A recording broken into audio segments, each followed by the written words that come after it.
Oh, always a relief when I've pushed all the right buttons. Happy New Year, my magnificent ones. Here we are, 2022. It's January the 7th. Oh my goodness, first weekend already. Well, it's colder than cold here still. And so I've got my fuzzy little scarf on today just to keep me cozy. We have some cozy ideas for you for the new year today. But before we get into that, I want to just give you a little heads up about a new video series I will be starting. I decided for 2022 that I would carry on with Tea with Sue because I had such fun last year. And once I got going, it didn't seem to be a problem to do a session every week. So I've decided to add a new series. The topic is going to be about cancer. I know there are, well, the statistics are pretty grim these days, and they indicate that one in two will deal with cancer at some point in their lifetime. Well, once we get to that 50% mark, that seems pretty daunting. And because of my own experience and my particular perspective on this, and also because of the fact that no one's really talking about it that much, then I felt it was time to weigh in on the topic. So upcoming, I think I'm going to have those videos air every Wednesday.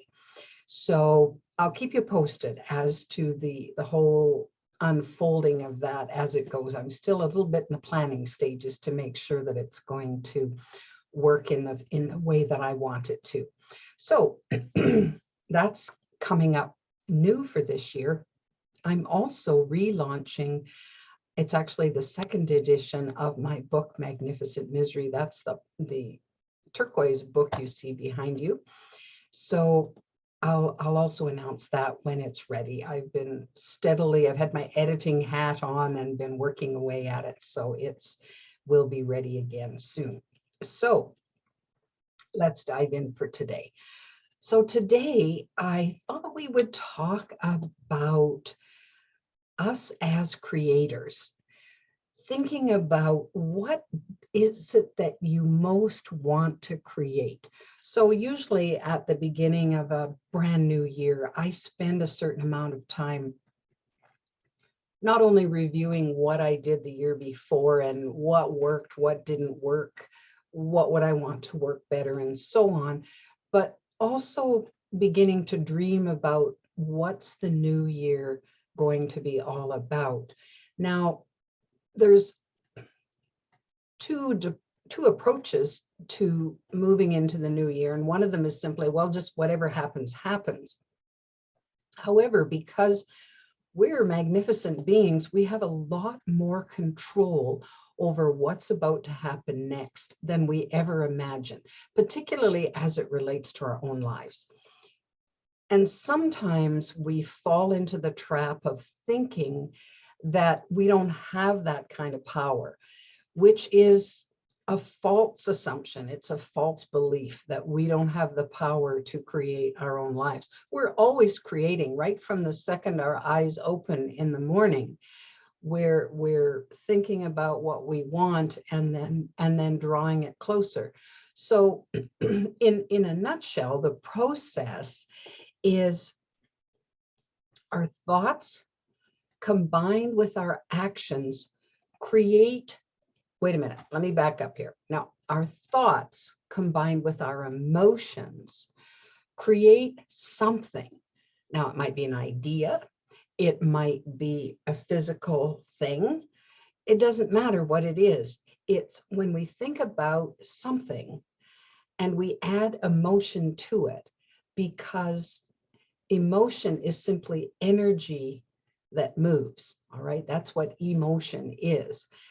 And our bodies are filled with emotions, good emotions, quotes, bad emotions, and everything in between, from the depths of despair to the peaks of ecstasy. And all of that along the way. So when we have a thought, and let's say we have a thought and we're excited about it, we're excited about the idea of that, then if we continue to think about that thought and we have that emotion attached to it, so it's like a little package, then when we make decisions around that idea and we put some effort into bringing it about, whatever that is, then it doesn't take very long sometimes before things happen just like that.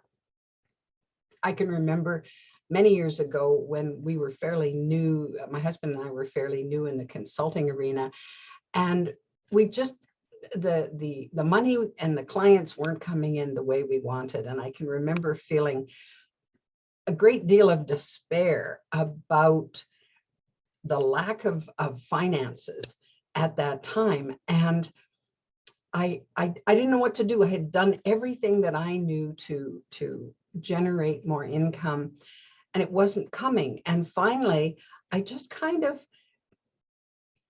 gave up in the sense that I surrendered, and I was literally down on my knees saying, okay, God, we need some money and we need it now.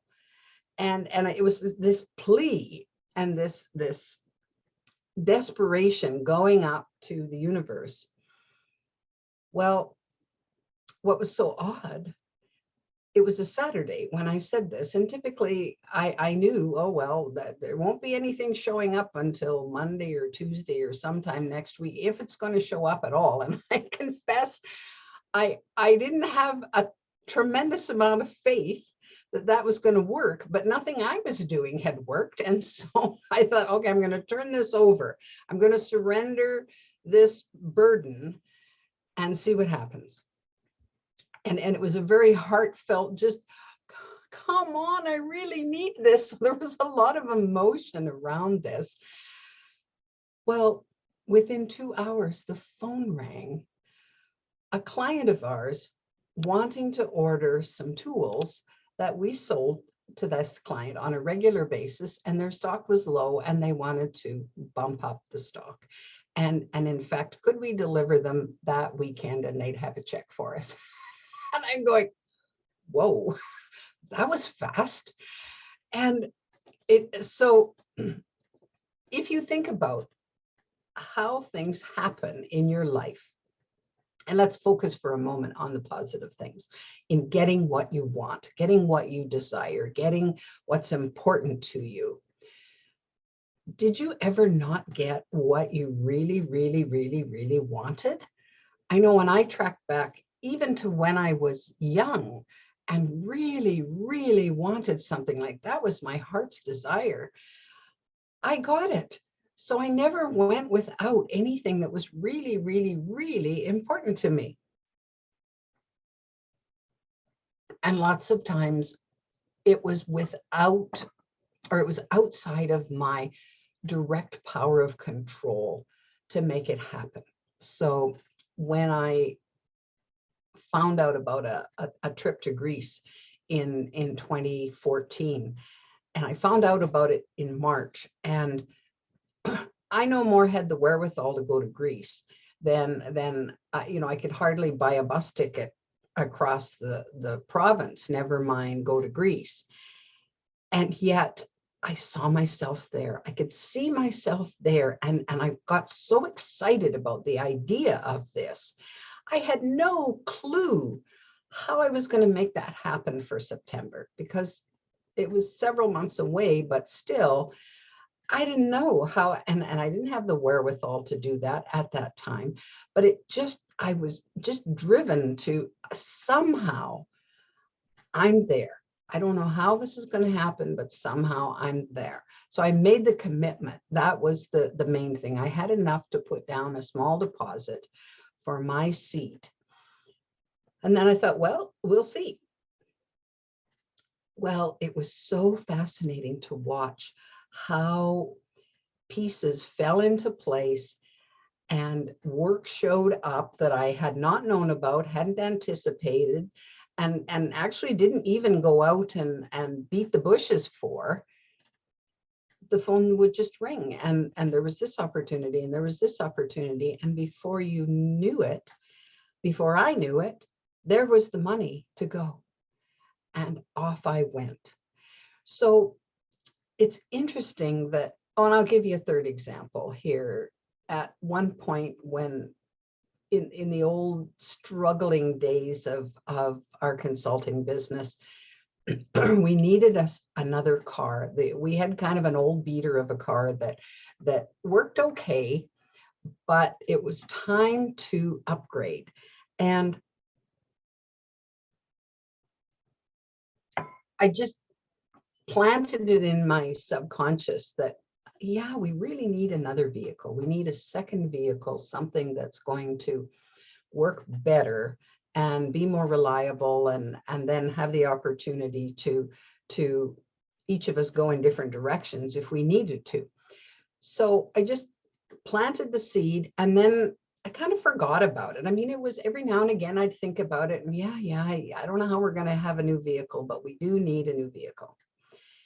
Well, it was so weird, the circumstances, because we ended up having a social time with friends, and we decided to go to the racetrack and play the ponies. And something that I enjoyed doing as a kid. My dad used to take me to the racetrack once in a while when the big amusement park came to town, and they'd have the races going on, and I'd put my little $2 bet down. Now, I'm pretty cheap when it comes to betting the ponies. I take 20 bucks, and if I lose it, I lose it. And if I win, I win. And that's all there is to it. But it's fun because I love to watch them run.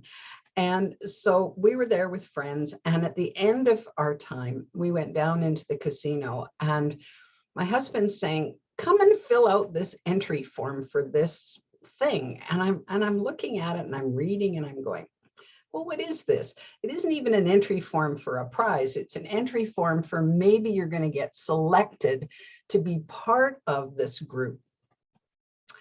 But I filled it out, and he filled one out, and our friends filled one out. Well, then 10 days later, we get an envelope in the mail that's saying that my husband was selected, his entry was selected to come back to the racetrack and have a chance to draw a key. And if it was the right key, it would start a brand new truck. So we go to the racetrack and invite our friends along, excuse me. And I had kind of a weird feeling about all of this, like weird in a good way. And I knew something was going to happen. I wasn't exactly sure what. Anyway, we go through this whole process. We have this nice lunch, and there's this whole key choosing process, and big treasure chest just filled with all kinds of keys. And as things worked, it was my husband's turn to take his key and start the truck. And my son and I are standing there, and I just closed my eyes waiting for the roar of the engine. And within like 60 seconds, vroom. And of course, my son and I are just bouncing up and down and speechless with excitement and delight, because we win this truck. And I'm going, who knew? Oh, for heaven's sake, that was the most amazing thing. And so if somebody had said to me, well, Sue, you're going to have your second vehicle, and this is how it's going to happen, I no more would have believed them than any other tall tale. But here was the thing, which I found so fascinating. I just picked what was important to me. I didn't worry or fret or try to plan how that was going to happen or when that was going to happen. I just seeded the idea and let it go. And once in a while, if it came to mind, I thought about how lovely it would be to have another vehicle, and how great that would be, and so on, and kind of reaffirmed that yes, that was still part of what I desired. But I didn't plot and plan and set goals and all of that kind of thing. So one of the things that I've come to understand, and I keep focusing on more and more, is this process of allowing. Because I've realized that it isn't so much about the doing part that we're brought up with, oh, I have to set goals and work hard towards them, and achieve, and so on. I mean, yeah, that works. I mean, I've done that, and I've achieved a certain level and so on. But what if there's an easier way, a more fulfilling way, a way that frees up our energies to do more creative things, to really blossom in life, to have the joy and peace without the massive amounts of effort? Because I've certainly found that the universe tends to know how to access what it is that I desire a whole lot faster and easier and better than what I do. So my job, I've discovered, is to set my intentions. My job is to say, what is it that I most want to create or manifest? So what's the seed of the idea? And how important is it to me? What value do I place on that? Because if I place a significant amount of value on it, it sets the energy in motion a little deeper, so that there's more of a rising up of what I want. And then, of course, the second step is that I get out of my way, which I'm fond of meddling in the middle, and which I certainly feel slows down the process. I could have had things sooner. I could have had things easier if I had just allowed the universe to work its magic, because it feels like magic. It is a form of magic that you go, wow, how did that happen? Because it seems magical when it does, especially if it catches us unaware and we weren't expecting it. We didn't have necessarily a date set in mind, and then all of a sudden it's there, and we go, oh, wow, how do I do that again? Well, we do it again by allowing again, by surrendering to that infinite source. And that's, I think, the first important part of it. And the second part of it that becomes important is believing that we deserve that, believing that that's for us, that what's there for us is there for us, regardless of whether we feel we've earned it or we've done enough or not done enough or whatever, that it's there because we are, and we have a desire for that. So it's, and what I find so fascinating is I've had old programs and beliefs that have really contributed to me sabotaging my ability to allow, to receive, to open up to more, to open up to the abundance that I want, the success that I want, the love that I want, which of course goes right back to, if we don't feel as magnificent as we are, then there's going to be a dampening down of what it is that we get, because somehow at some point we may have learned that it wasn't good to get something without having worked hard for it. I came from a long line of hard workers, and my ancestors and my relatives worked hard for every penny they got. So when I opened to a different way, there was a period of time when it kind of felt like cheating, like, well, is it really that easy? Yes, it is that easy, as long as we allow it. So the part that I focus on now is more the allowing, more the surrendering, more not being so fixated on, well, how is that even going to happen? I can't even imagine that that could happen. Well, if you can't imagine that it could happen, then you're going to have a hard time getting it, because where does imagination come from? It comes from an image in our minds that we create. It doesn't create by itself. Somebody has to bring the image into being. So you see palm trees on a beach in a magazine, and you go, oh, I would love to be there. Oh, I can just see myself sitting on that lounge chair, sipping my favorite beverage and basking in the sun, and I can hear the surf, and it's so real to us, even though here we are sitting in our chairs and it's minus 25 degrees Celsius, and it's freezing out there. Oh, I'm at the beach. Oh, I can just hear the gulls and the birds, and I can smell the salt air, and so, well, we are that powerful. We bring it into being right here, right now, in the moment. It might take a little time for reality to manifest itself, so that the actual physical thing where we're able to be there. And of course, there's a point at which we weigh in and do what needs to be done. Book the flight and buy the travel insurance and book the hotel and all of these things that go.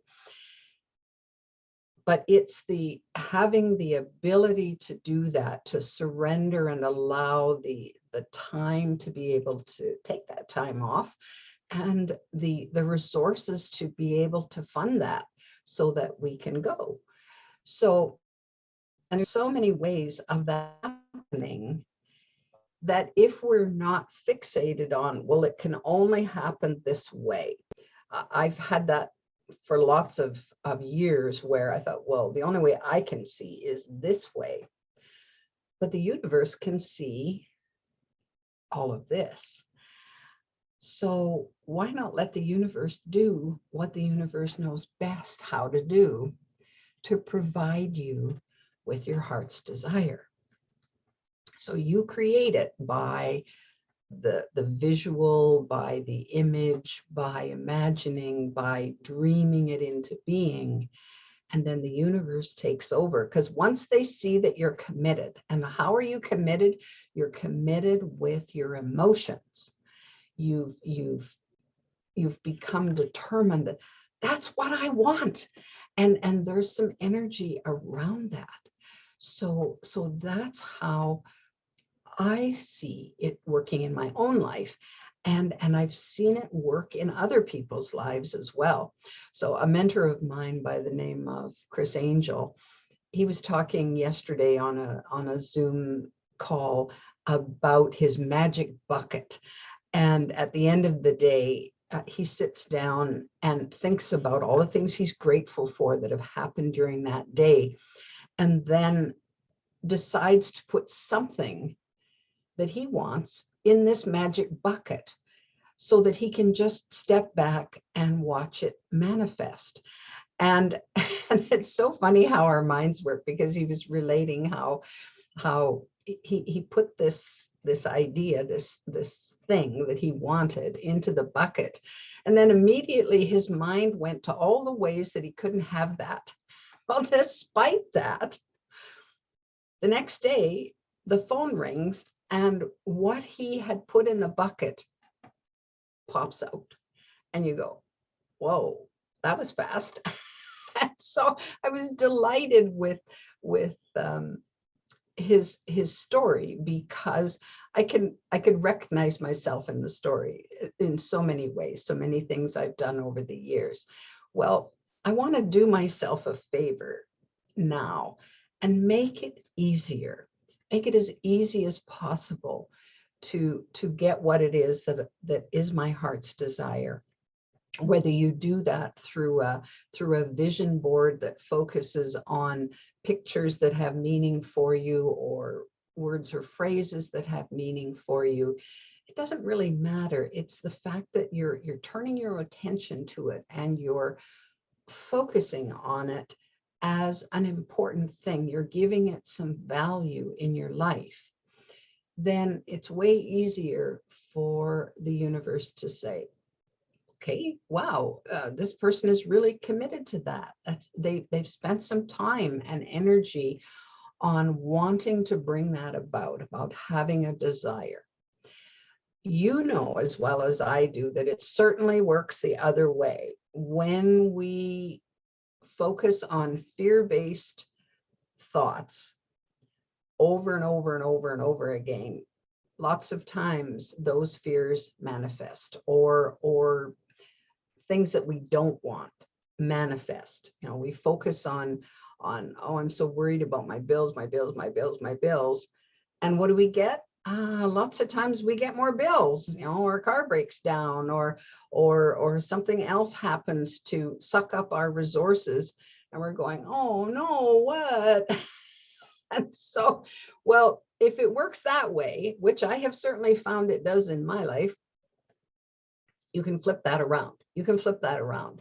So your work is more about eliminating, or at least replacing, those old beliefs and programs about what you're worth, what you deserve to have, and how that's going to happen. Change your thinking and change your mind about some of those. Well, it can only happen this way. I have to work hard for what I get in life, or I never seem to get ahead, or all of those old programs that we've had at a time in our lives when we couldn't understand how to think differently about that. We couldn't argue with it. It was just planted into our brains.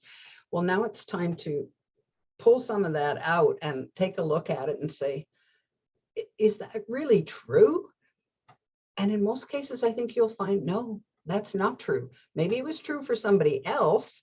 Maybe for generations, everybody believed that, but it's not true now. And so why am I hanging on to this? Why am I still using this as one of my ways of dealing with my life, when I could plant a new idea into my head, a new belief? You know, everything's always working out for me is one of the beliefs that I use as a mantra from time to time if I'm too far over on the worrying scale. Oh, I don't know if this is going to work. And I'm agonizing. And nope, everything always works out for me. It's working out for my highest good. And then that shift enables me to get out of that nonsense and into something that's more productive and helps me be more creative about what I really want. So this week, and this month for that matter, I think it's time well spent to look at what you're creating right here, right now. And if it's not to your liking, how can you create differently? Where are you going to go instead? You know you can do this because you're that magnificent. And it's time, right? Aren't you tired of the old nonsense that has just beat you down and beat you down and beat you down? Well, time to rise up and grab hold and create what it is that you truly want in your life. And then, of course, every little piece that comes along that serves that, you're more and more grateful, more and more grateful, more and more grateful. And then everything opens up more and more. Will it take a little effort? Yes, of course it will. But no more effort than the amount of effort and time you've spent worrying and fretting and agonizing and slogging away. Well, change your mind about that. And eventually you will change your future. No question. You'll change what's happening in the here and now. And that seeds the ground for a very different future for you. If you're enjoying Tea with Sue, so here we're at episode number 53. I wasn't sure how to number them for 2022, and I thought I'll just carry on from 52. Please subscribe to my channel. You can also watch any that you've missed in Tea with Sue on my app. It's a free download. It's called The Magnificence Mentor. And then stay tuned for upcoming notices on new things that I'm doing to just add more to all our magnificence. Have a glorious weekend. We'll see you next week.